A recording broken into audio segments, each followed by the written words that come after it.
네, 동물병원 실무 수업 시작하도록 할게요. 그래서 이제 우리가 지난 시간까지 10번까지 문제를 풀었고 오늘 이제 11번부터 다시 연속해서 하도록 하겠습니다. 조금 밑으로 내릴까요, 요거는?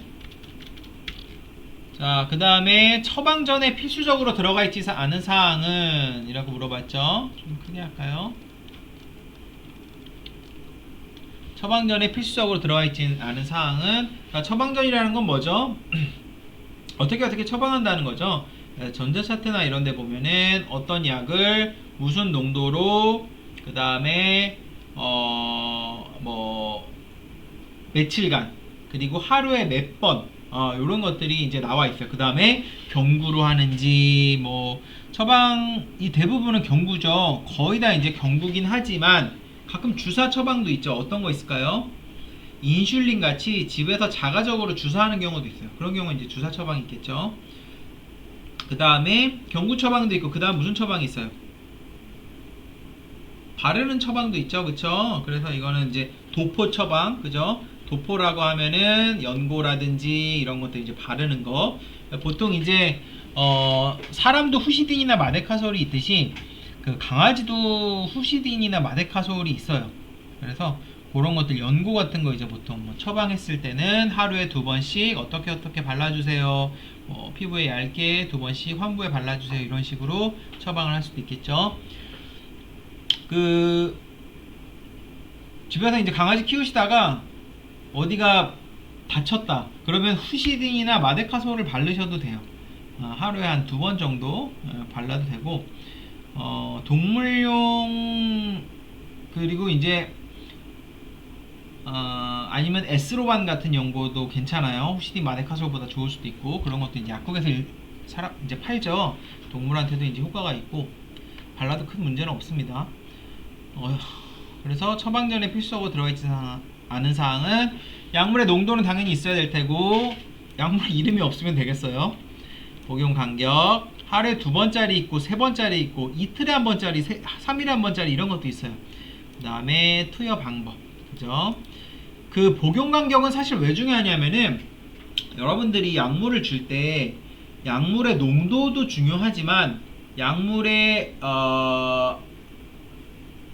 유효 농도라는 체내 유효 농도라는 게 있어요. 그래서 어떤 약은 체내, 그러니까 약이라는 게 우리가 원하는 농도를 지속적으로 유지를 시켜야 되는데, 체내에서 어떤 약물 같은 경우에는 12시간 있으면은 약효가 다 빠져나와가지고 새롭게 넣어줘서 이 약물의 농도를 계속 일정하게 조절해줘야 되는 경우가 있어요. 그쵸? 그러면 12시간 단위로 약이 이제 대사되고 분해되는 경우에는 어때요? 하루에 2번 복용하는 거고, 8시간 기준이면 그게 3번 복용하는 거고, 24시간 가는 약이면은 1번 복용하는 거고, 이런 식으로 약물, 그 체내의 약물 농도를 유지시키는 게 중요하기 때문에 단순히 약물 농도뿐만 아니라 복용의 간격도 굉장히 중요하다. 복용 시 피해야 할 다른 약물은 이거는 뭐 필요에 따라서 얘기해 줄 수 있어요. 뭐 무슨 약이랑 같이 먹지 마세요. 다만 그런 경우에는 아예 같이 처방을 안 하는 편이죠. 그리고 만약에 그런 게 있다면은 처방 전에 추가적으로 기입을 할 수는 있겠지만, 필수적으로 어떤 약이랑은 먹지 마세요, 이런 약들, 이런 경우에는 꼭 나와 있는 사항은 아닙니다. 이런 게 있을 때는 당연히 쓸 수 있는 부분이고. 자, 보호자에 대한 교육과 설명에 대한 것으로 바르지 않은 것은 동물보건사로서 단순히 동물을 좋아하는 사람이 아닌 전문 지식을 갖춘 사람으로서 보호자에게 이야기를 해줘야 된다.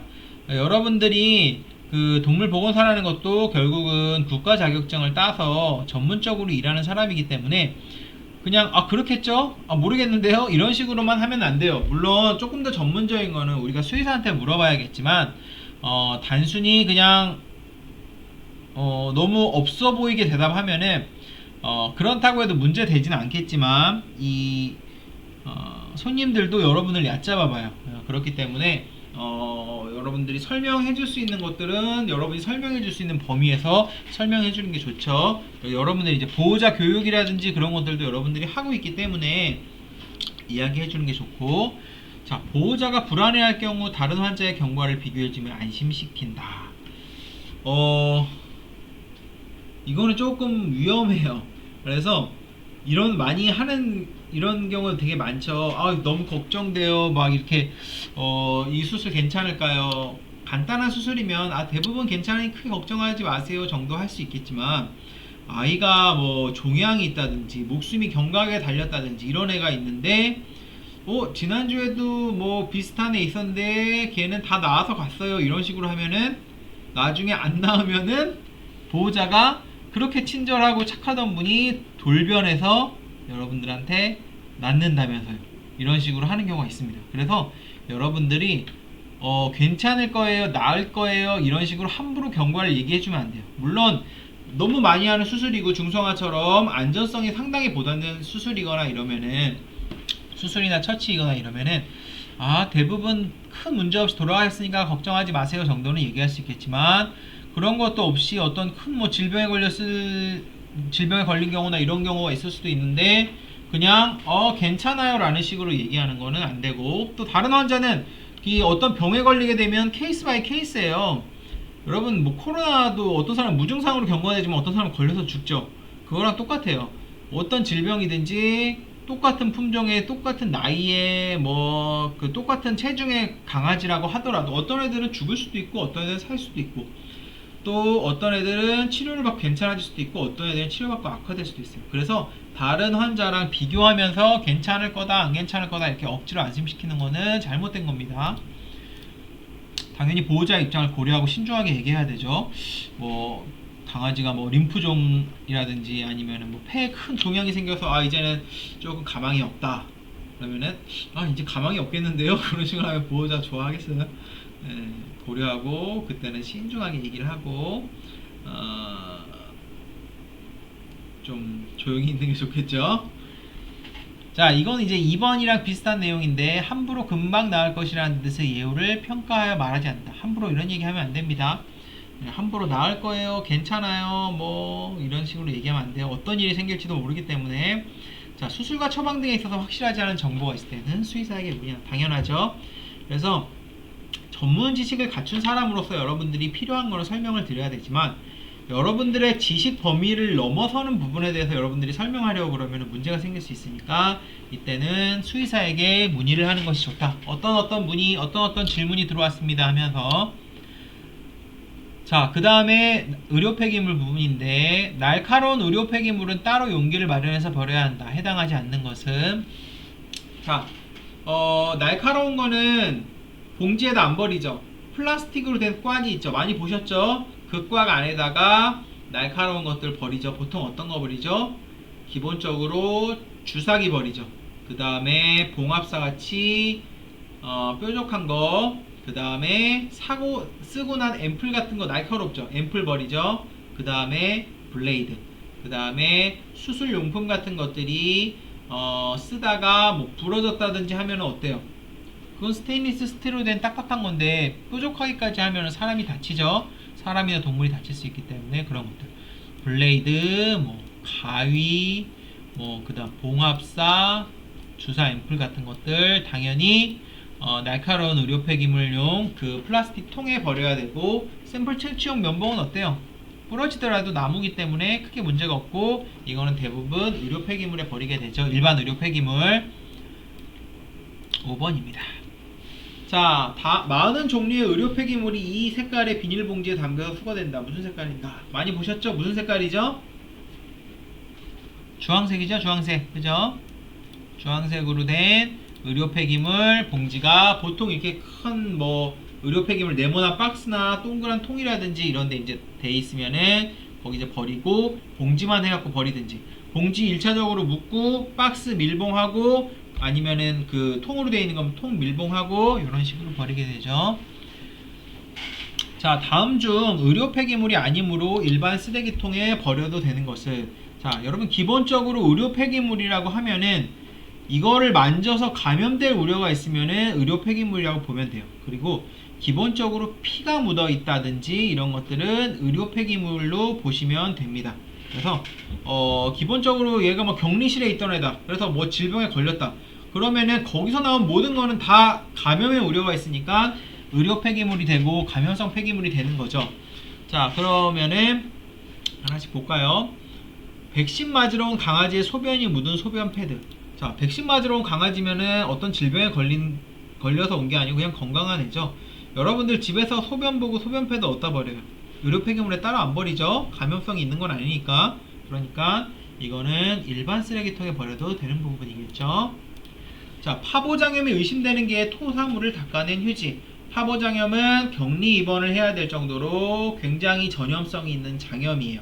그러니까 얘가 토한 거, 똥 싼 거 이런 거는 다 안에 파보균이 득실득실합니다. 그래서 절대로 이거는 일반 쓰레기통에 버려서는 안 되고 감염성 폐기물에 버려야 되고. 자, 건강한 개에서 백신을 접종하고 나서 발생한 주사기. 주사기가 바늘이 있고 그 다음 안에 밑에 뭐가 있죠? 실린지라 그래서 주사기가 있죠. 이렇게 누르는 거. 바늘은 뾰족한 거 넣는 그 플라스틱 통에다 버리고, 주사기 같은 경우는 어때요? 주사기는, 남아있는 주사기는 감염성 폐기물에 버려야 됩니다. 왜냐하면은 백신도 백신은 두 종류가 있어요. 사백신이 있고 생백신이 있어요. 사백신은 그 안에 있는 균이 죽은 상태예요. 생백신은 그 안에 있는 균이 살아있는 상태로 넣는 거예요. 살아있는 균을 갖다가 우리가 약독화라 그래갖고 걔를 갖다가 약해지게 만든 다음에 체내에 넣는단 말입니다. 그러면은 살아있는 세균이기 때문에 감염성이 있어요. 감염성이 굉장히 약하지만 감염성이 있기 때문에 당연히 감염성 폐기물에 넣는다고 보시면 되고. 그럼 사백신은 일반 쓰레기통에 넣어도 되느냐? 보통 백신 종류는 다 주사기 안에 이제 있다고 하더라도, 그리고 주사기 같은 것도 일단 사용한 거는 다 감염성 폐기물에 넣습니다. 심장상충 검사를 하고 발생한 키트. 자, 심장상충 검사 키트 혹시 보셨어요? 스냅 키트라 그래서 이렇게 생겨갖고 딱딱 누르는 키트죠. 이거 안에다 뭐 넣죠? 검사할 때 시약도 넣고 거기다 피를 넣어요. 키트 안에다. 그러면은 이 키트는 기본적으로 피가 묻어있기 때문에, 피가 묻어있으면 감염성 폐기물이라고 보셔야 된다 그랬죠. 그래서 발생한 키트 역시 감염성 키트에 넣고, 다른 개에 물려서 온 개의 응급처치를 하고 발생한 소음. 자, 다른 개에 물려서 어떤 개가 왔으면은 뭐가 생겼겠어요? 피가 생겼겠죠. 피가 났다든지 아니면 안에 분비물이 나왔다든지 이런 것들을 닦고 나서 발생한 소음 같은 경우는 감염성 폐기물에 넣어야겠죠. 그리고 다른 개가 뭐에 걸렸는지 지금 모르는 상태이고 그런 것들이 있으니까. 자, 다음 중 전염력이 있어서 격리가 필요한 질병이 아닌 것은, 일반적으로 어렸을 때 백신 맞는 거는 다 전염성이 있다고 보시면 돼요. 전염성이 있으니까 백신을 맞는 거죠. 자, 그렇게 되고, 격리가 그런 거는 대부분 필요하다고 보시면 되고, 제일 격리 필요한 애가 뭘까요, 여기서? 파보, 디스템퍼. 이 두 개는 엄청나게 중요하게 격리가 필요합니다. 얘는 무조건 격리해요. 무조건 격리시켜야 되고, 전염력이 엄청나요. 개 홍역 같은 경우는 눈곱이라든지 분비물 같은 거 통해서 감염이 되고, 고양이 파보장염은 분변, 개 파보든 파보는 다 마찬가지예요.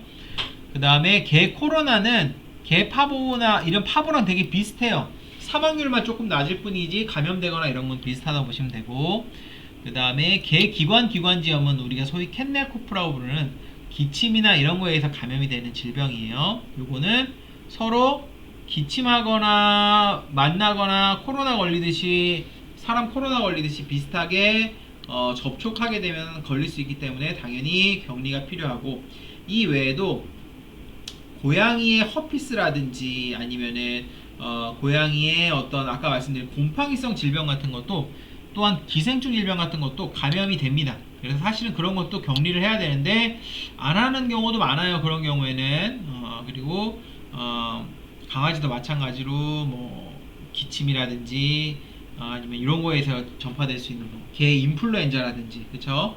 아니면은 뭐 사람이 걸리는 코로나가 개한테도 걸리죠. 그런 것들도 당연히 격리를 시켜야겠죠. 어쨌든 전염력이 있어서 격리가 필요한 질병은 그렇게 되겠고, 폐암은 우리가 보통 암은 전염이 안 되죠. 강아지 암도 마찬가지예요. 사람 뭐 폐암 걸렸다고 격리실에 가두나요? 코로나처럼? 그렇지 않죠. 암 종류는 전염이 되는 암도 있긴 있어요. 어떤 뭐 전염에 의해서 되는 암이 뭐 가령 성관계에 의해서 뭐 전파될 수 있는 그런 암 같은 경우도 있고, 그래서 이제 그 유전자에 이제 돌연변이를 일으키면서 뭐 어떤 암 같은 거 발생할 수도 있고, 아니면 뭐 접촉을 해갖고 마찬가지 유전자 돌연변이 일으켜서 발생할 수 있는 암 같은 경우도 있고, 그 다음에 어쨌든 뭐 그런 암들이 있기는 있는데 대부분의 암은 전염력이 없죠. 예, 그쵸. 그래서 암은 그냥 그 몸 안에 있는 어떤 유전자에서 스스로 돌연변이가 일어나서 생긴 거기 때문에 남한테 전염이 안 되고 자기만 보통 걸리게 되죠. 그래서 강아지 암도 마찬가지예요. 뭐 강아지가 만약에 폐암에 걸렸다. 원발성 폐암이라는 건 무슨 얘기냐면, 폐암이 만약에 걸리면 이건 모든 암이 마찬가지예요. 여러분 막 전이 됐다 이런 얘기 들으셨죠? 뭐 암이 뇌로 전이 됐다, 폐로 전이 됐다, 간으로 전이 됐다 이런 거. 그러면은 간으로 전이 돼서 간에도 암이 생겼다. 이거는 간에서 생긴 암이 아니고 다른 데서 와서 전염된 암이죠. 그죠? 이거는 전이암이야. 전이된 암이고, 그럼 원발성이라는 거는 애초에 거기서 암이 생긴 거예요. 가령 위에서 만약에 암이 생겼다. 그러면은 원발성으로 위에서 암이 생긴 거고, 이게 나중에 커져서 다른 곳으로 퍼져나갔으면 전이암이 되는 거예요. 개 원발성 폐암이라는 건 뭐죠? 폐에서 암이 생겼다는 거예요. 폐에서 암이 생겼고, 왜 폐암 같은 경우는 전이암이 되게 많아요. 강아지 같은 경우는, 사람도 그런지는 제가 잘 모르겠어요. 강아지 같은 경우는 암이 생기잖아요. 그럼 첫 번째로 어디로 전이가 되냐면 폐로 전이가 됩니다. 그래서 폐에는 뭐 전이암도 생길 수 있고 원발성 암도 생길 수 있는데, 어쨌든 뭐 전이암이든 원발성이든 기본적으로는 암은 전염이 안 된다. 약재실 관리를 옳지 않은 것은, 자, 약재실은 어떤 곳이라 그랬죠? 기본적으로 먼지가 많이 날리는 곳이기 때문에 여러분들도 건강에 유의하라 그랬죠. 자, 먼지가 많이 날리는 곳이기 때문에 호흡기 질환에 주의한다. 그리고 이런 것들이 테이블 같은 데에 쌓일 수 있기 때문에 약재실 테이블은 손걸레 등으로 상시 닦아서 먼지가 날리지 않도록 한다. 맞는 얘기죠. 약사발 내에 가루가 남아있으면은 브러쉬 같은 걸로 제거해주고, 약재실에 만약에 개봉되어 있는 앰플이 있으면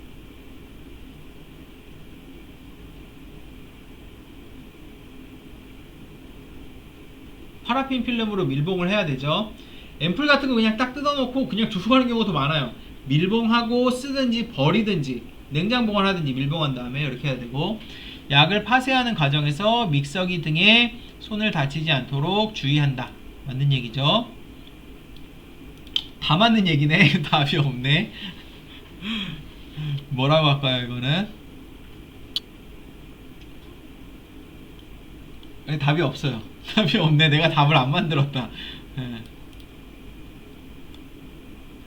그냥 두어도 된다 이렇게 할까요? 문제는 내가 만들었으니까. 가루 같은 게 남아있으면은 중간중간에 닦아줘야 돼요. 그거 왜 그럴까요? 막자사발 안에서 건강에도 안 좋고 이게 자꾸 흡입하니까. 그거보다 또 중요한 문제는 뭐예요? 약사발 내에 약이 남아있으면은 다음 약을 갈 때 이 두 약이 섞여버려요. 그죠? 그럼 되겠어요? 안 되겠죠? 자, 다음 중 평소에 냉장 보관해야 되는 품목은, 자, 아까 뭐라 그랬죠? 보통 냉장 보관하는 거는 백신 종류는 냉장 보관합니다. 네. 백신 종류는 대부분 냉장 보관하게 돼 있어요. 그래서 그 다음 뭐 아까 제가 보여준 그 외부 기생충 약이나 심장하나충 약 어때요? 밖에 있었죠? 그쵸? 그래서 뭐 프론트라인, 뭐 허트가드, 레볼루션 이런 거 다 외부에서 상온 보관이 가능한 거고, 수액팩은 어때요? 수액팩은 걸어놓고 쓰는 건데 애초에 냉장 보관하는 게 아니잖아요. 그죠? 수액팩. 과산화수소 같은 경우도 어때요? 이거 물뿌리로 분무해 갖고 쓰죠? 이거 냉장 보관 하나요? 안 하죠. 강아지 경구 심장약 같은 경우는 처방약이에요. 그래서 처방해 갖고 그 먹는 이제 심장약을 주게 되는데 따로 냉장 보관을 하지 않습니다. 기본적으로 백신과 같이 안에 이제 뭐 균이 들어있다든지 그래서 금방 상한다든지, 아니면은 이제 물 같은 거 타고 나면은, 아니면은 상온상에서 그 약효라든지 이런 것들이 급격하게 떨어지는 애들은 기본적으로 그거를 사용을 한다고 보시면 되고 냉장 보관을 한다고 보시면 됩니다. 자, 다음 중 동물병원의 물품 중 수의사의 처방과 지시가 필요한 물품은, 자, 어떤 게 필요할까요? 자, 일단 고양이 캔 사료. 고양이 캔 사료는 인터넷에 살 수 있어요, 없어요? 아니면은 뭐 강아지 용품점에서 얼마든지 살 수 있죠. 수의사의 처방과 지시가 필요 없습니다. 고양이 화장실도 마찬가지. 수의사가 처방한 화장실을 써야 되는 경우는 없겠죠. 개 샴푸도 마찬가지. 개 샴푸라든지 캔 사료 같은 거 동물병원에서만 파는 경우도 있다 그랬죠. 푸르너스 계열이나 이런 거. 그렇지만 처방이 필요한 건 아니에요. 그거는 물론 이거 쓰세요 라고 할 수는 있지만 병원에서 사용하니까, 병원에서만 파니까 당연히 이제 뭐 처방이 있으면 좋겠지만, 그냥 방문한 사람이 별다른 처방 없이 써봐야지 하고 사가도 전혀 문제가 없습니다. 샴푸 같은 것들. 물론 그 샴푸 중에서 제가 조금 자세하게 써야 되는데, 샴푸 중에서 약이 들어간 약용 샴푸가 있어요. 뭐라 그러지? 개 샴푸. 약용 샴푸 같은 경우는 안에 약이 들어있어서 이거는 처방이 필요해요. 근데 처방 안 하고 사실 파는 것도 있긴 있어요. 근데 이런 것들은 처방이 필요한 경우도 있어요. 그 다음에 개 결석 처방식. 처방식 이름부터 처방이 필요하게 생겼죠. 그래서 결석이 있다든지 그러면은, 여러분 결석 있으면은 결석을 어떻게 할까요? 처방식을 먹여서 녹입니다. 결석이 있으면은 처방식을 먹이면 어떻게 되냐면은, 일단은 처방식이 결석이 있을 때 성분이 어떠냐면 엄청 짜요. 되게 짜요. 짜면 어때요? 물을 많이 먹죠. 물을 많이 먹으면은 결석이 소변으로 요도를 타고 잘 나온단 말이에요. 그죠? 자, 그 다음에 처방식이 또 어떠냐면은 되게 기름진 경우가 많아요. 그건 왜 그러냐면은, 보통 강아지는 탄수화물보다는 단백질이라든지 지방으로 영양 섭취를 하게 돼 있어요.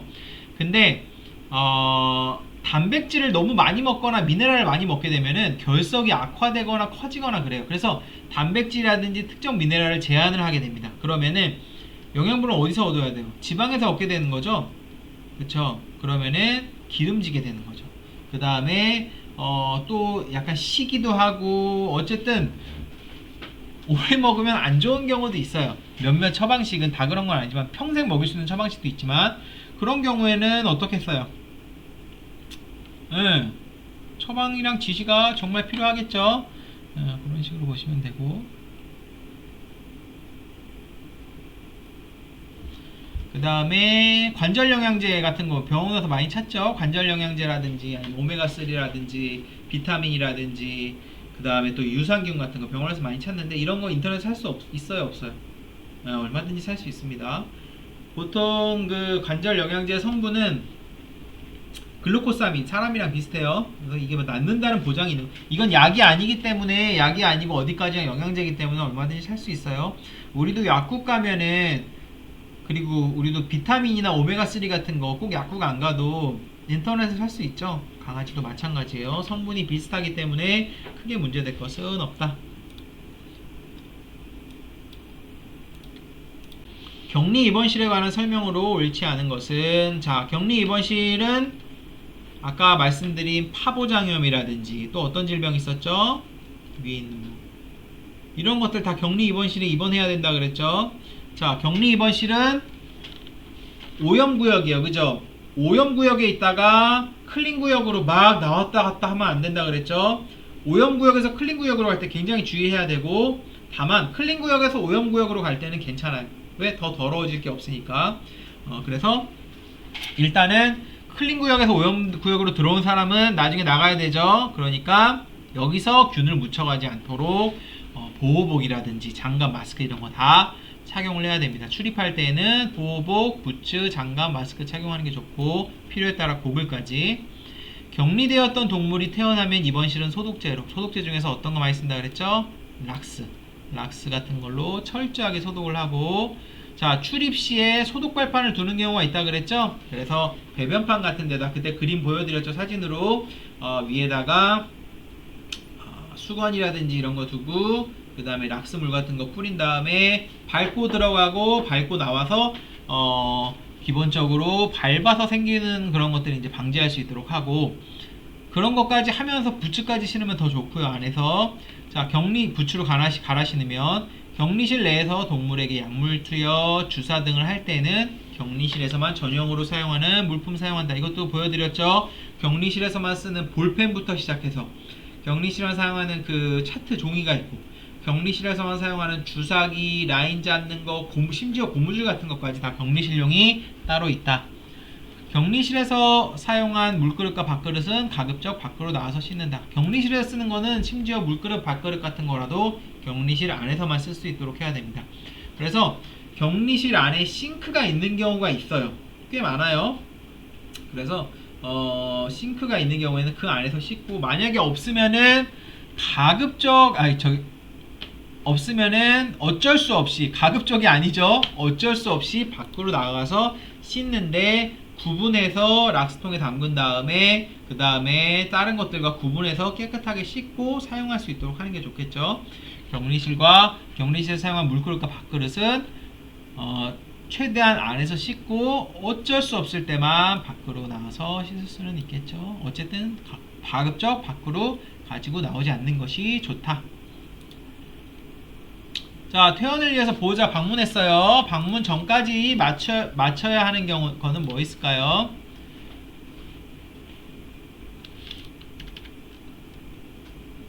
자, 맡겨둔 물건 있는지 확인하라 그랬죠. 그쵸? 보호자분들이 갖고 오는 케이지도 있고, 물그릇, 밥그릇, 우리 개는 이것만 써요 하는 것도 있고, 우리 개는 이것만 먹어야 하는 사료나 간식도 있어요. 그죠?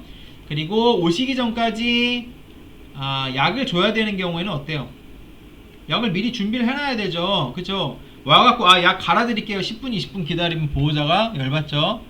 자, 다음 내원 예약을 잡는다. 다음 내원 예약은 보호자가 집에 가실 때 잡으면 되죠. 방문 전까지 마칠 필요는 없습니다. 3번이겠죠.